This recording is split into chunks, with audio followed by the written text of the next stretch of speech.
Peace, this is DJ Pizzo, hiphopsite.com. I'm with my man, Slug from Atmosphere. How are you, man? Hey, good. So you are here in Vegas tonight, and this is like the 4th date of your latest tour. How's it going so far? It's been really good so far. Yeah? Yeah, you know, we just started. Only a couple of days in. Nobody's lost any fingers yet. Yeah. So you guys just released a new single called Bob Seger. Well, first of all, why is the track called Bob Seger? Because it makes me smile to say that. Yeah. What would you say is the defining moment of Bob Seger's career? Would it be that old-timer rock and roll or Kathmandu? I don't even know what I would say is his defining moment of his career. Now, for you personally? For me personally, I think it's got to be Turn the Page. Mm-hmm. Or Tom Cruise singing old-time rock and roll in Risky Business. Yeah. I'm partial to Kathmandu. That's a good one. Yeah. I mean, he's got a lot of good ones. He's overlooked a lot. Yeah. You know, when you think of your classic rock or even just your kind of Americana rock. Right. He gets overlooked, and I know it's because he's from Michigan. Right. You know, people have always, nobody's ever wanted to give Michigan their due props. Yeah. Especially in music. They've always had to kind of fight to get it. You know what I mean? M was like I guess a lot of, the Motor City was known for funk and R&B, but never mind. Yeah, I take that all back. Yeah. Michigan is overrated. Right. So is this part of a larger project, maybe another album coming, or it's just something you decided to throw out there? I don't know. I mean, yeah, I threw it out there. You know, we've been recording songs, we've been working on new material, so there is an album coming. Yeah. But I don't know when. And this song in particular was just one where I was like, dude, this thing is 75 beats per minute. We should put it out there as our new summer jam. Right. You know, just totally to be against the grain. Oddly enough, it's working though. Mm-hmm. You know, people seem to be responding to it mostly positive, you know, and so that's not what I was expecting. I really was kind of expecting it to be like, why are you putting out a winter song in the middle of summer? Right. But fuck if I understand how this shit works. You know what I mean?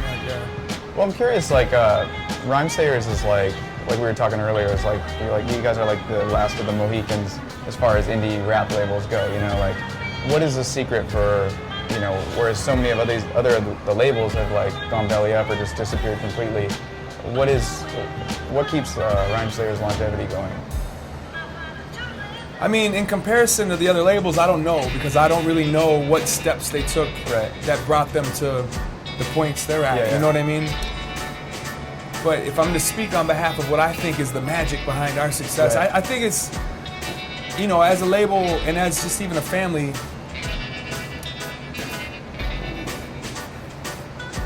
I mean, how do you say it? Like, we really base everything on what feels right. You know, we base everything on friendships and you know, there's a humble nature to everything that we do. You know, it's like we never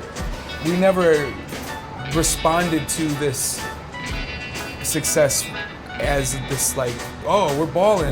You know, we've never reached that point where our eyes were bigger than our stomach. You know what I mean? And I think that a lot of that kind of just comes from even just, you know, when I look at those of us who sit in the tall seats, we all kind of come from that background, even within our families, or you know, even just like when I look at Sadiq, you know, I've known him since we were kids. And think of how he grew up, and think of how I grew up, and how Anthony grew up. It's just an extension of even just the kind of ethics that our parents put into us. You know what I mean? It's like we never overspent, we never overdid it. We stayed humble about it. And, you know, remember in Colors when Robert Duvall told Sean Penn that joke about let's walk down the hill and fuck them all, kind of a thing, like that might accidentally be the anecdote for our success. And you guys actually don't tell nobody I said that. All right, well, Well, just edit that just out. these guys. No, you could tell these guys. Okay. But don't tell Sadiq. Okay. He does not want We're just to gonna hear bleep me it out. equate our success to Walking down the hill. cow sex, you know? Yeah. That actually is like the best moment of that film. You know That what I mean? might 'Cause, be. like, that's there's like, a few. I mean, well, because like Boys in the Hood was like from the but gang you remember members' who played perspective. Rocket? And this is like from the You remember cops. who played Rocket? Who? I'll let you Google that. All right. There's a few things about that movie that are, especially in today's time, are amazing. Right. Like, yeah. So you guys have like a lot of really great projects coming up. You're kind of telling me about off camera. You speak on any of that stuff yet, or? I'm not sure what I'm allowed to, I haven't gotten the memo on what's public and what's Right. not, so I don't really know. I could say I'm really excited about the Step Brothers project. I'm really excited about, the stuff that I'm working on. But yeah, I don't know if I'm allowed to, because I don't know I don't pay enough attention to what's out there. So there's something great coming. There's a that we few know great about, things right? coming. Yeah, totally. Yeah. I just recorded a song with Diamond D. Oh, really? Yeah. I met him Nice. at Soundset. I mean, I don't know if it's gonna make his project or not. Yeah. We'll see if he likes it enough. You know what I mean? But he sent me a beat and I got to rap on it, and that was kind of exciting for me. That's got nothing to do with Rhyme Sayers, but that's something that I will talk This about. is like. And then maybe, if I talk about it in interviews enough, it'll pressure him to actually use the song. But Is this like Psychotic Neurotics era Diamond? Like, or is it more like his the beat? DITC? Nah, the beat to me was like, it was a kind of a mixture of both, because the drums were crisp and sharp, but they were still break orientated. But the synth stuff he did was great, and there was I don't know if it was a xylophone sound, but there was a sound he used to always use, and it was kind of like a xylophone thing, or I can't remember what the name of the instrument is that makes that noise, but it sounds like a xylophone. And it was in the song, and immediately I was like, cool, because this is what reminds me of 1988, 1989 Diamond Deep. You know what I mean? Like, yeah, that was tight. Not to say, I can't say one way or another what I liked better, because when I first fell in love with his music, it was a time and an era going on where people were able to just totally wreak havoc on jazz breaks, right, which you couldn't do anymore by the mid '90s, And so I really did like what was going on with the DITC stuff from the mid to late '90s into the early 2000s, and I think that the beat that he gave me kind of captures all of it. You know what I mean? It captured the DITC, but also when I heard that fucking xylophone pattern. It's not a xylophone, it's a what? Maybe that's what it is. Nah, I don't know. But we're gonna go with marimba. I appreciate it. This guy needs a mic. All right. So do you think we'll see another Felt record? Oh man, people keep asking that. It's weird. I don't know.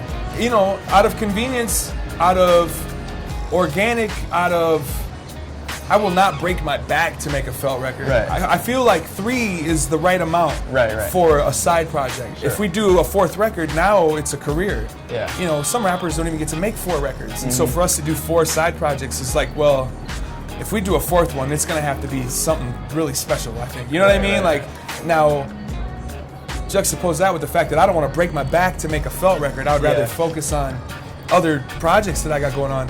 I don't know. And so, but I definitely would. Who would you want to produce it? Shit, I mean, Ant fucking. Hey, he did one already. Oh, you mean exclusively? Yeah. Because every time it's one exclusive guy, but we can't. RJD2. RJD2? Yeah. Why? It's just one of my favorite producers. He's dope. Yeah. I mean, or like if we really want to get dirty, you could say Alchemist. Just because he's Alchemist. so nasty, yeah. Well, Alchemist is fucking too hot right now. He wouldn't fuck with us. He's like on top of the world. You hear me, Al? I know that you're too hot for us. That's cool. We'll wait until people don't like you again, and then we'll make a record with you for cheap. So do you have another Atmosphere album is inevitable. Do you have any like titles in your mind that you're playing around with, or? I mean, I got a few things, but I don't think I'm ready to settle on anything. Right. I mean, I got a new baby coming, and I'm more worried about what I'm gonna name that. Yeah. You know what I mean? And once I figure out a name for that little thing, once that releases out, then I'll worry about the next release. Yeah. All right, cool. Anything else you want to add, man? I didn't mean to say that there was a time where people didn't like you, Al. I apologize. That came out wrong. What I meant to say was, when I'm rich, we're gonna make a project. B. Right. And we're gonna call it. Or when he's like really poor. Lake Minnetonka. Lake Minnetonka. Exclusive. Lake Minnetonka, Alchemist and Slug. Me and Alchemist. And Mers. Felt. No felt. No, just me and Al. And it's going to be called The Purified Waters of Lake Minnetonka.